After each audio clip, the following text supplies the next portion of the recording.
I'm confident that we can adopt a more pragmatic. Une approche plus pragmatique, proportionnelle et réaliste qui allège le fardeau des consommateurs.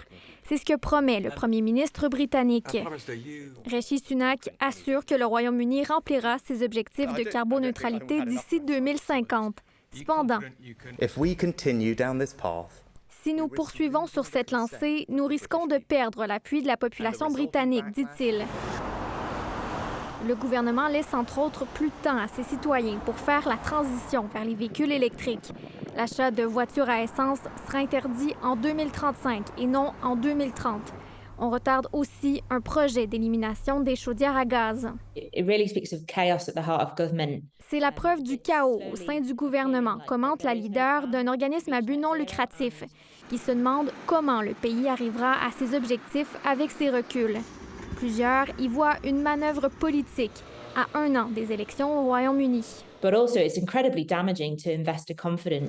Prise de court, l'industrie automobile critique le manque d'ambition et de constance du gouvernement.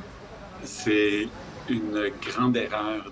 Les entreprises, les usines s'étaient préparées à cette transition-là de façon très rapidement pour être capable d'atteindre les objectifs de vente de véhicules 100% électriques en 2030. Et ils ont investi énormément d'argent, plusieurs milliards de dollars. L'Association des véhicules électriques du Québec croit cependant que les impacts ne dépasseront pas l'Union européenne et qu'un revirement du genre au Canada est peu probable. we're aligning our approach.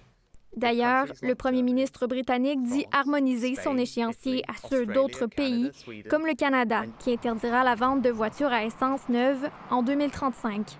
Ici Raphaël Drouin, Radio-Canada, Montréal.